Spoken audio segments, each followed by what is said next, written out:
S ಒಟ್ಟಾರೆ ನೀವು ನೋಡ್ತಾ ಇದ್ದೀರಾ ದೃಶ್ಯಾವಳಿಗಳಲ್ಲಿ ಈಗ ದರ್ಶನ್ ಸೇರಿ 4 ಜನರನ್ನ ನ್ಯಾಯಾಲಯದ ಮುಂದೆ ಹಾಜರುಪಡಿಸಲಾಗುತ್ತೆ. 2 ದಿನದ ಹಿಂದೆ ಅಷ್ಟೇ ಪೊಲೀಸ್ ಕಸ್ಟಡಿಗೆ ಪಡೆದಿದ್ರು. 8 ಕಾರಣಗಳನ್ನ ನೀಡಿದ್ರು ಎಸ್ಪಿಪಿ, ನಮಗೆ ಯಾಕೆ ಮತ್ತೆ ಪೊಲೀಸ್ ಕಸ್ಟಡಿಗೆ ಅವರು ಬೇಕು ಅಂತ. ಇದೀಗ ದರ್ಶನ್ ಅವರು ಹೊರಟಿದ್ದಾರೆ. ನ್ಯಾಯಾಲಯದ ಮುಂದೆ ಅವರನ್ನ ಹಾಜರುಪಡಿಸಲಾಗುತ್ತೆ. 4 ಆರೋಪಿಗಳ ಕಸ್ಟಡಿ ಇವತ್ತಿಗೆ ಅಂತ್ಯ ಆಗುತ್ತೆ. ಹೀಗಾಗಿ ಆರೋಪಿಗಳನ್ನ ಕೋರ್ಟ್ ಮುಂದೆ ಹಾಜರುಪಡಿಸಬೇಕು. ಹೀಗಾಗಿ ಮುಂದೆ ಏನ್ ತೀರ್ಪು ಕೊಡ್ತಾರೋ ಅದ್ರ ಮೇಲೆ ನಿಂತಿದೆ ಇವರ ಭವಿಷ್ಯ.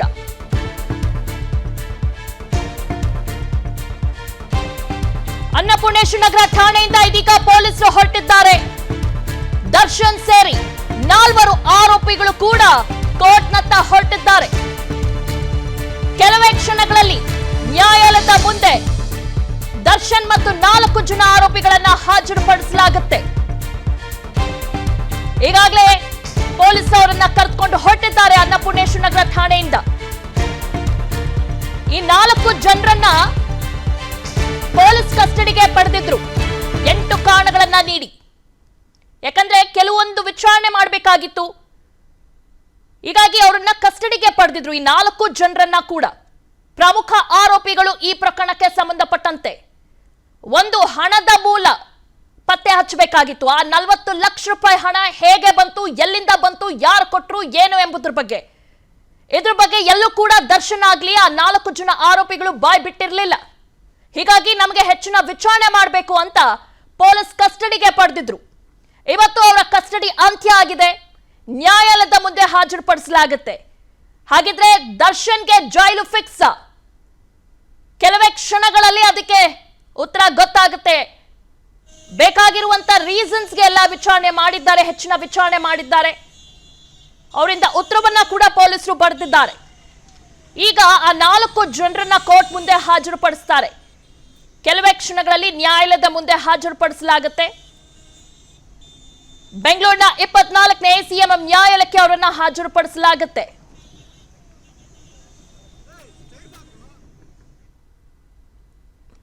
ಇನ್ನು ಕೋರ್ಟ್ ಮುಂಭಾಗದಿಂದ ನಮ್ಮ ಪ್ರತಿನಿಧಿ ಅಭಿಷೇಕ್ ನೇರ ಸಂಪರ್ಕದಲ್ಲಿದ್ದಾರೆ. ಎಸ್ ಅಭಿಷೇಕ್, ಇವತ್ತು ದರ್ಶನ್ ಸೇರಿ 4 ಆರೋಪಿಗಳ ಭವಿಷ್ಯ ಏನಾಗಬಹುದು? ದಿವ್ಯ, ಬೇಸಿಕಲಿ ಈಗ ಕೋರ್ಟ್ನ ಹೊರಭಾಗದಲ್ಲಿರುವಂತಹ ಚಿತ್ರಣವನ್ನು ಮೊದಲನೇದಾಗಿ ತೋರಿಸ್ತೀನಿ ಕ್ಯಾಮರಾ ಪರ್ಸನ್ ನಾಗೇಶ್. ಈಗ ಕೋರ್ಟ್ನ ಎಂಟ್ರಿಯಲ್ಲಿ ಪೊಲೀಸರ ಭದ್ರತೆಯ ನಿಯೋಜನೆಯನ್ನ ಯಾವ ರೀತಿ ಮಾಡಲಾಗಿದೆ ಅದರ ಚಿತ್ರಣವನ್ನ ತೋರಿಸ್ತಾ ಇರುವಂತದ್ದು. ಸ್ಥಳದಲ್ಲಿ ಸದ್ಯದ ಮಟ್ಟಿಗೆ 3 ರಿಂದ 4 ಹೊಯ್ಸಳ ವಾಹನಗಳಾಗಿರ್ಬೋದು, ಇನ್ಸ್ಪೆಕ್ಟರ್ನ ವಾಹನಗಳಾಗಿರ್ಬೋದು, ಅದರ ಜೊತೆಗೆ ಒಂದು KSRP ತುಕಡಿಯನ್ನ ನಿಯೋಜನೆ ಮಾಡಲಾಗಿರುವಂತದ್ದು. ಯಾವುದೇ ಜಾಗದಿಂದ ಕೂಡ ಬೇಕಾದರೂ ದರ್ಶನನ್ನ ಒಳ ಕರೆದುಕೊಂಡು ಹೋಗೋದಕ್ಕೆ ವ್ಯವಸ್ಥೆಯನ್ನು ಕಲ್ಪಿಸಲಾಗಿರೋದು. ಈ ಒಂದು ಹಾಪ್ಕಾಮ್ಸ್ ಗೇಟ್ ಅಥವಾ ಈ ಒಂದು ಗೇಟ್ ಮುಖಾಂತರ ಕರೆದುಕೊಂಡು ಹೋಗಬಹುದು, ಅಥವಾ ಮತ್ತೊಂದು ಭಾಗದಲ್ಲಿ ಅಂತ ನೋಡೋದಾದ್ರೆ ನೃಪತುಂಗ ರಸ್ತೆಯಲ್ಲಿರುವಂತಹ ಗೇಟ್ ನಿಂದ ನೇರವಾಗಿ ಕರೆದುಕೊಂಡು ಹೋಗಬಹುದು. ಇಲ್ಲಿ ಕಾರಣವನ್ನ ನೋಡೋದಾದ್ರೆ ಜನರು ಅತ್ಯಂತ ಹೆಚ್ಚಿನ ಪ್ರಮಾಣದಲ್ಲಿ ಸೇರುವಂತಹ ಸಾಧ್ಯತೆ ಇದೆ ಅನ್ನೋ ಕಾರಣದಿಂದಾಗಿ ಈ ಎಲ್ಲ ಜನರನ್ನ ಅವಾಯ್ಡ್ ಮಾಡೋದಕ್ಕೆ ಬೇರೆ ಬೇರೆ ದಾರಿಗಳನ್ನು ಪೊಲೀಸರು ಕಂಡುಕೊಂಡಿರುವಂತದ್ದು. ಇನ್ನ ದರ್ಶನ್ನ ಭವಿಷ್ಯ ಏನಾಗಬಹುದು, ಜೈಲ ಬೇಲ ಅಂತ ನೋಡೋದಂತ ಸಂದರ್ಭದಲ್ಲಿ ಇಲ್ಲಿ ಬೇಲಾಗುವಂತ ಯಾವುದೇ ಸಾಧ್ಯತೆ ಇಲ್ಲ. ಆದ್ರೆ ವಾಪಸ್ ಪೊಲೀಸ್ ಕಸ್ಟಡಿಗೆ ನೀಡುವಂತ ಸಾಧ್ಯತೆಯು ಈಗ ಕಡಿಮೆ ಅಂತ ಹೇಳಲಾಗ್ತಿರುವಂತದ್ದು. ಕಾರಣ ಅಂತ ನೋಡಿದಾಗ 3 ಬಾರಿ ಈಗಾಗಲೇ ಆರೋಪಿಗಳ ಪೈಕಿ ದರ್ಶನ್ ಹಾಗೂ ಉಳಿದ 4ರನ್ನ 3 ಬಾರಿ ಕಸ್ಟಡಿಗೆ ನೀಡಲಾಗಿರುವಂತದ್ದು. ತಮಗೆ ಬೇಕಾದಂತಹ ಎಲ್ಲ ವಿಚಾರಣೆಯನ್ನ ಬಹುತೇಕ ಮುಗಿಸಿರುವಂತಹ ಪೊಲೀಸರು ಇವತ್ತು ಕೋರ್ಟ್ಗೆ ವಾಪಸ್ ಒಪ್ಪಿಸ್ತಾರೆ. ಇದಾದ ನಂತರ ಅವರನ್ನ ಜೈಲು ಕಸ್ಟಡಿಗೆ ನೀಡುವಂತ ಸಾಧ್ಯತೆ ಬಹುತೇಕ ಕಂಡು ಬರ್ತಿರುವಂತದ್ದು. ಈಗಾಗಲೇ ಪ್ರಕರಣದಲ್ಲಿ ಉಳಿದಿರುವ ಆರೋಪಿಗಳನ್ನ ಈಗಾಗಲೇ ಜೈಲಿಗೆ ಕಳುಹಿಸಲಾಗಿರುವಂತದ್ದು. ಈ ವಿಚಾರದಲ್ಲಿ ಮತ್ತಷ್ಟು ವಿಚಾರಣೆ ಏನಾದರೂ ಅವಶ್ಯಕತೆ ಬಿದ್ದಲ್ಲಿ ಜೈಲಿನಿಂದ ರಿಮಾಂಡ್ ಅಪ್ಲಿಕೇಶನ್ ಹಾಕಿ ಮತ್ತೆ ವಿಚಾರಣೆ ಮಾಡುವಂತ ಸಾಧ್ಯತೆ ಪೊಲೀಸರಿಗೆ ಇರೋದ್ರಿಂದ ಇವತ್ತು ಕೋರ್ಟಿನ ವಶಕ್ಕೆ ನೀಡುವಂತಹ ಸಾಧ್ಯತೆ ಹೆಚ್ಚು ಕಂಡು ಬರ್ತಿರುವಂತದ್ದು. ಕೊನೆಯ ಹಂತದಲ್ಲಿ 40 ಲಕ್ಷ ಹಣವನ್ನ ಒದಗಿಸಿದ್ದು ಯಾರು ಎಂಬ ಹೆಸರಿಗೆ ಮತ್ತೊಬ್ಬ ಆರೋಪಿ ಅಥವಾ ಆ ಒಬ್ಬ ಶಂಕಿತ ವ್ಯಕ್ತಿ ಈಗ ತಲೆಮರೆಸಿಕೊಂಡಿದ್ದಾರೆ ಅಂತ ಹೇಳಲಾಗ್ತಿರುವಂತದ್ದು. ಬೊಮ್ಮನಹಳ್ಳಿ ಶಾಸಕರ ಆಪ್ತರು ಅಂತ ಹೇಳಲಾಗ್ತಿರುವಂತದ್ದು. ಈ ಕಾರಣದಿಂದ ಮತ್ತೇನಾದ್ರೂ ವಶಕ್ಕೆ ಪಡೆದು ಈ ವಿಚಾರವನ್ನೇನಾದ್ರೂ ಮತ್ತಷ್ಟು ಬಾಯಿ ಬಿಡಿಸಬೇಕಾದಂತ ಅನಿವಾರ್ಯತೆ ಇರೋದ್ರಿಂದ ಮತ್ತೆ ವಶಕ್ಕೆ ಕೇಳುವಂತ ಸಾಧ್ಯತೆ ಇದ್ರೂ ಕೂಡ ಅದರ ಸಾಧ್ಯತೆ ಕಡಿಮೆ ಅಂತ ಹೇಳಲಾಗ್ತಿರುವಂತದ್ದು. ಆದ್ರೆ ಕೆಲವೇ ಗಂಟೆಗಳಲ್ಲಿ ಈ ಒಂದು ನಿರ್ಧಾರವನ್ನ ಕೋರ್ಟ್ ನೀಡಲಿದೆ. ಬಹುತೇಕ ನ್ಯಾಯಾಂಗ ಬಂಧನಕ್ಕೆ ಒಪ್ಪಿಸುವಂತ ಸಾಧ್ಯತೆಯೇ ಹೆಚ್ಚಿದೆ ಅನ್ನೋದು ಪೊಲೀಸರ ಅಭಿಪ್ರಾಯವಾಗಿದ್ರು ಕೂಡ ಈ ಒಂದು ವಿಚಾರದಲ್ಲಿ ವಾಪಸ್ ಕಸ್ಟಡಿ ಕೇಳುವಂತ ಸಾಧ್ಯತೆ ಏನೋ ಇದೆ ಅನ್ನೋದು ಕೂಡ ಅವರ ಮಾಹಿತಿ ಆಗಿರುವಂತದ್ದು. ಸೊ ಕಾದು ನೋಡಬೇಕಾಗಿದೆ, ಇನ್ನೊಂದು ಗಂಟೆಯಲ್ಲಿ ದರ್ಶನ್ ಜೈಲಿಗೆ ಹೋಗ್ತಾರಾ ಅಥವಾ ವಾಪಸ್ 12 ದಿನ ಅಥವಾ 3 ದಿನ ಪೊಲೀಸ್ ಕಸ್ಟಡಿಗೆ ಹೋಗ್ತಾರಾ ಅಂತ ಕಾದು ನೋಡಬೇಕಾಗಿರುವಂತದ್ದು. ದಿವ್ಯಾ, ಇದು ಹೈ ಪ್ರೊಫೈಲ್ ಪ್ರಕರಣ 1 ಮತ್ತು 2ನೇದು ದರ್ಶನ್ಗೆ ಅವ್ರದೇ ಆದಂತಹ ಸಾಕಷ್ಟು ಫ್ಯಾನ್ ಬೇಸ್ ಫಾಲೋವರ್ಸ್ ಸಾಕಷ್ಟು ಜನ ಇದ್ದಾರೆ. ಈಗಾಗಲೇ ಅನ್ನಪೂರ್ಣೇಶ್ವರ ನಗರ ಠಾಣೆಯಲ್ಲಿ ಹೆಚ್ಚಿನ ಸಂಖ್ಯೆಯಲ್ಲಿ ಅವರ ಫ್ಯಾನ್ಸ್ ಕೂಡ ಜಮಾಯಿಸಿದ್ದಾರೆ. ಅದೇ ರೀತಿಯಾದಂತಹ ಚಿತ್ರಣ ಕೋರ್ಟ್ ಬಳಿ ಏನಾದ್ರೂ ಇದೆಯಾ? ಅಲ್ಲಿ ಯಾವ ರೀತಿ ಇದೆ ಟೈಟ್ ಸೆಕ್ಯೂರಿಟಿ? ಅಭಿಷೇಕ್,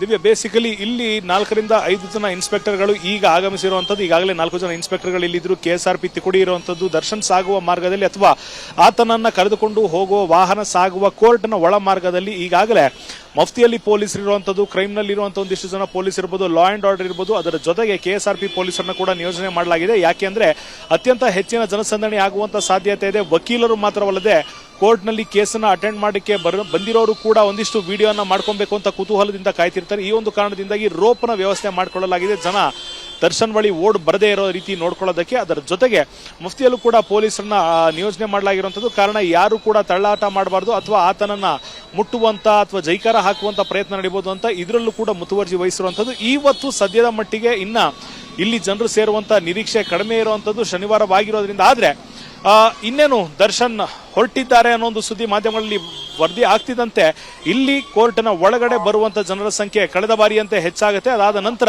ಅವರನ್ನ ಕಂಟ್ರೋಲ್ ಮಾಡೋದಕ್ಕೆ ಪೊಲೀಸರು ಕೂಡ ತಮ್ಮ ಪ್ಲಾನ್ಗಳನ್ನ ಮಾಡ್ಕೊಂಡಿರುವಂತದ್ದು. Divya, okay, thank you Abhishek ತಮ್ಮೆಲ್ಲ ಡೀಟೇಲ್ಸ್ಗಾಗಿ. ಅನುಕ್ಷಣದ ಸುದ್ದಿಗಳಿಗಾಗಿ Vistara news YouTube channel subscribe ಮಾಡಿ. ಹೊಸ ಸುದ್ದಿಗಳ ನೋಟಿಫಿಕೇಶನ್ಗಾಗಿ ಬೆಲ್ ಐಕಾನ್ ಕ್ಲಿಕ್ ಮಾಡಿ. ಲೇಟೆಸ್ಟ್ ಅಪ್ಡೇಟ್ಸ್ಗಾಗಿ www.vistaranews.com ವೆಬ್ಸೈಟ್ಗೆ ವಿಸಿಟ್ ಮಾಡಿ. ಅಂಗೈಯಲ್ಲೇ ಜಗತ್ತಿನ ಸುದ್ದಿ ತಿಳಿಯಲು Vistara news Kannada app download ಮಾಡಿ.